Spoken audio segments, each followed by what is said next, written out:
민간인들뿐만 아니라 군대에 있어서도 군인들 중에서도 크리스천들을 전부 다 색출을 해서 다 처형을 했어요.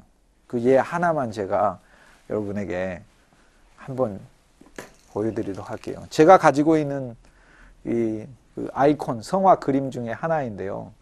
이거 여러분이 유럽이나 또 이 소위 중동 지역의 정교회 지역 교회들을 여행하다 보면은 이 벽에 크게 붙어 있는 이런 성화를 볼 수 있습니다.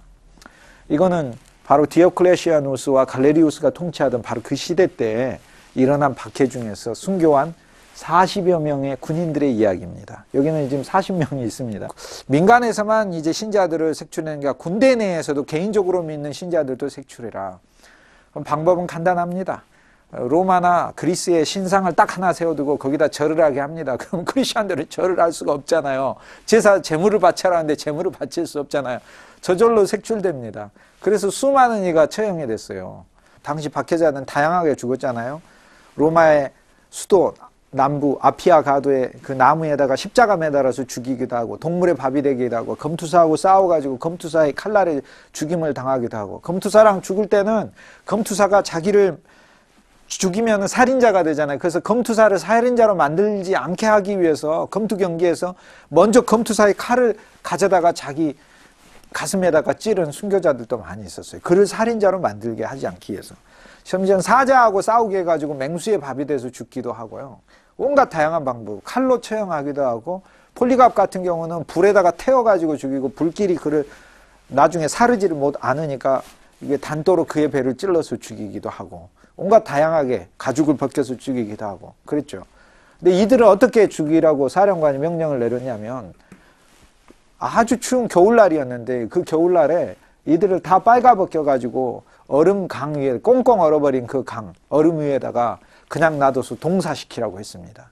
그리고는 그 옆에다가 여기 이렇게 보는 게 따뜻한 목욕탕이에요. 이게 따뜻한 목욕탕을 만들어 놓고, 만약에 너희들이 지금이라도 마음을 바꿔서 내가 명령한 신에게 제사를 하고 예수 그리스도를 부인하겠다고 하면 너희들은 이 따뜻한 목욕탕에 들어갈 수 있다면서 이 얼음 옆에다가 따뜻한 목욕탕을 세워놨어요.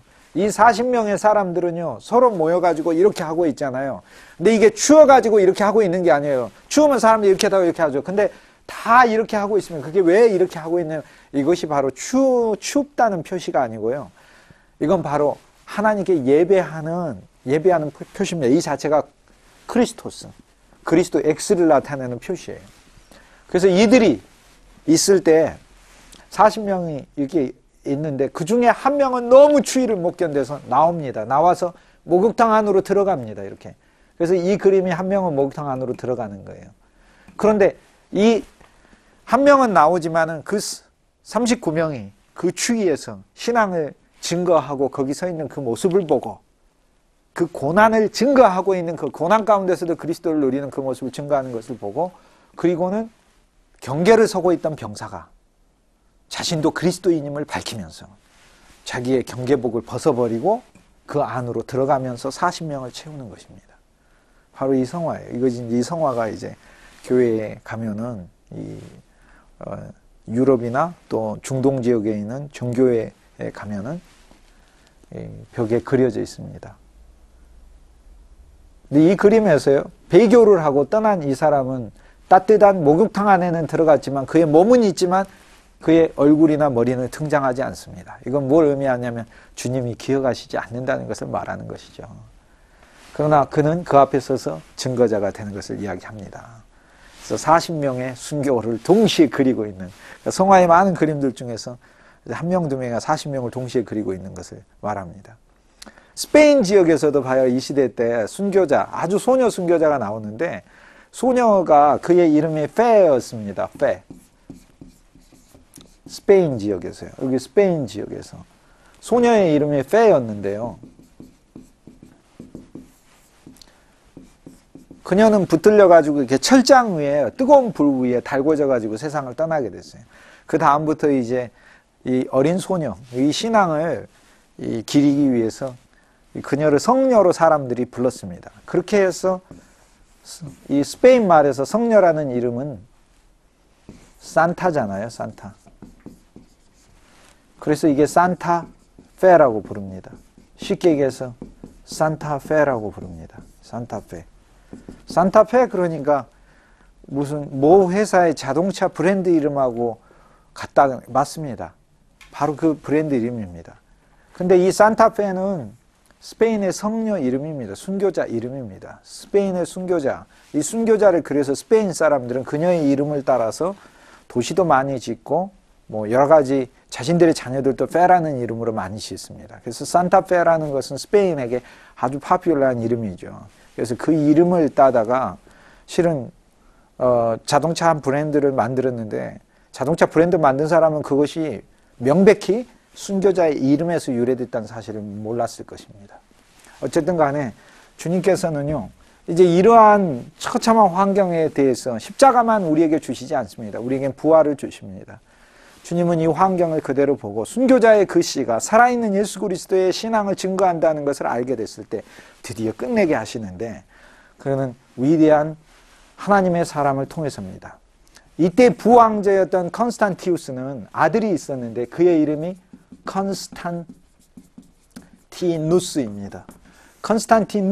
컨스탄티누스라는 아들이 있었어요. 근데 이 컨스탄티우스는 여기 부왕제였던 인물인데 부왕제로 취임하기 전에 크로아티아 지역을 여행을 하다가 어느 여인숙에 들어갔어요. 20대의 젊은 나이에 AD 271년경에 20대 중반에 있는 멋지고 잘생긴 이 젊은 장군이 로마 장군이 여인숙에 딱 머물자 그 여인숙 주인이었던 사람이 너무나 이 장군이 멋있고 잘생기고 미남이고 용맹스럽고 그래서 반했어요.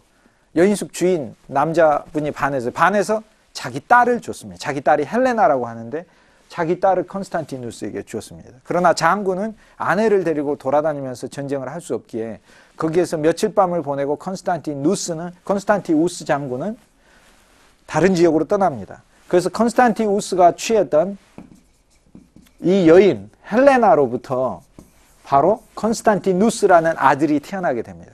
그런데 이 헬레나는 컨스탄티누스를 데리고 계속 살아요. 이 장군을 만날 때까지. 그럼 지금처럼 뭐 휴대폰이 있어 어디 있는지 알 수 있는 것도 아니고 한번 전쟁터 떠나게 되면 연락을 도저히 할 수도 없으니까요. 그래서 사실상 관계가 끊어져 버립니다. 끊어진 채 이 헬레나는 혼자서 어린 컨스탄티누스를 키우고 삽니다. 살다가 어느 날 갑자기 또 다른 로마 군인들이 몇 명이 그 여관에 와서 머물게 됐어요. 그러자 이 로마 장교들이 타고 다니는 말이 너무 멋있는 말들 아닙니까? 그래서 헬레나의 아들 컨스탄티누스가 즉 컨스탄티우스 장군의 아들이죠. 컨스탄티우스는 아마 자기에게 아들이 있다는 사실을 알 수가 없는 것이죠. 그래서 이 아들이 당시 10살이었는데 로마 장군의 말이 너무 좋으니까 말을 이렇게 만졌어요. 그러자 말들이 놀라서 막 울음을 치는 겁니다. 그래서 장교가 잠자다가 자기 말이 우니까 밖에 나왔는데 거기 한 소년이 자기 말을 건들고 있잖아. 마치 말도둑으로 오인을 해가지고 그 손을 잡아다가 칼로서 손을 끊어버리려고 칼을 쫙 뽑았는데 그때 그 어머니가 놀라서 뛰쳐나오면서 뭐라고 얘기하냐면 그 아이를 손대지 마시오. 그 아이는 컨스탄티우스 장군의 아들입니다. 그렇게 얘기를 하는 거예요. 그저 그 장교들이 깜짝 놀랐어요. 왜냐하면 컨스탄티우스는 바로 그 장교들의 상관이었거든요. 그래서 이 장교들이 컨스탄티우스한테 뛰어가가지고 그 얘기를 합니다. 우리가 어느 여관에 갔었는데 어느 지역의 여관에 그 여관에 장군님의 아들이라고 이야기하는 한 젊은이가 있습니다. 그래서 컨스탄티우스가 컨스탄티누스를 데리고 오게 됩니다. 데리고 와서 자기 아들로 키우고 장교로 키웁니다. 그래서 그의 아버지가 정황제대가 됐다가 세상을 떠나게 되었을 때 컨스탄티누스는 바로 이 소로마 제국의 황제위에 오르게 되는데 그러나 순탄하게 오르지 않습니다. 경쟁자였던 장군들과의 다툼을 통해 가지고 싸움을 통해서 전쟁에서 승리를 통해서 오르게 되는데 그가 소로마 제국의 황제가 되기까지 거쳐야 했던 마지막 관문의 싸움, 여러 싸움 중에서 가장 마지막 싸움은 막시미아누스 전임 황제의 아들이었던 막센티우스하고의 싸움이었어요. 막센티우스와 이제 컨스탄티누스의 이 소로마 제국의 전쟁을 놓고 벌이는 이 전투예요. 이 전투는 로마 인근의 밀비안이라는 다리에서 벌어져서 밀비안 전투라고 부릅니다. 전투는 312년 10월 27일 날 일어났습니다. 312년 10월 27일 날 막센티우스 군대는 19만 명, 컨스탄티누스 군대는 10만 명이었어요. 병력은 그가 2배나 훨씬 더, 컨스탄티누스가 열세였었습니다. 그래서 각자 자기 신에게 기도를 하고 있었어요. 그런데 컨스탄티누스는 아폴로 신을 당시까지만 믿고 있었는데 그의 어머니는 이미 기독교 신앙으로 귀의를 해서 아들에게 기독교 신자가 되라고 수차 권유를 전부터 했었어요. 그러나 컨스탄티누스는 안 믿다가 밀비안 전투, 결정적인 이 전투를 하루 앞두고 하늘의 태양을 보고 태양의 신 아폴로에게 기도하던 중에 갑자기 음성을 들었습니다. 이 신호로 승리하라. 그 신호는 뭐였냐면 이거였었어요. 이것은 무엇이냐면 크리스토스라고 하는 그리스도 예수의 이름의 앞에 2글자였어요. 이 2개가 나타나는, 이거는 컨스탄티누스가 그리스도 예수를 가리키는 걸 알고 있어요. 이 표시로 승리하라. 그래서 컨스탄티누스는 막센티우스하고 싸우는 이 전투에서 자기의 모든 무기의 깃발에다가 그리스도 예수의 이름을 새겨놓습니다. 그리고 그 다음날 10월 27일 이 전투에 나가서 승리를 합니다. 막센티우스는 말에서 떨어져서 강물에 빠져서 전사하게 됩니다. 그러면서 컨스탄티누스가 소로마 제국의 황제가 되고 수년 이후에 동로마 제국까지 차지하면서 통일 로마 제국 황제가 됩니다. 컨스탄티누스가 소로마 제국 황제가 되자마자 313년에 그가 소로마 제국 황제가 된 313년 1월 달에 그는 밀라노에서 칙령을 내립니다. 로마 제국이 기독교 박해를 중지하는 칙령을 내리고 기독교 신앙의 자유를 선포하게 되는 거죠. 그러므로 마침내 250년의 박해가 313년에 컨스탄티누스 황제가 등극함으로써 종식이 됐습니다. 십자가의 고난을 거쳤더니 하나님은 부활의 날을 기독교 신앙에 주셨습니다. 이제 동굴에서 나와서 밖에서 예배할 수 있게 되었습니다. 하나님은 반드시 사람을 세우셔서 그 고난의 시기를 끝내게 하셨습니다. 우리는 고난을 통해서 고난에서만 그리스도를 증거하는 그것만이 중요한 게 아니라 주님이 또 이 고난을 끝내신다는 사실도 우리는 증거할 수 있습니다. 고난 중에도 그리스도를 누렸던 그 순교자들 신앙, 이것도 하나님이 하신 일이요.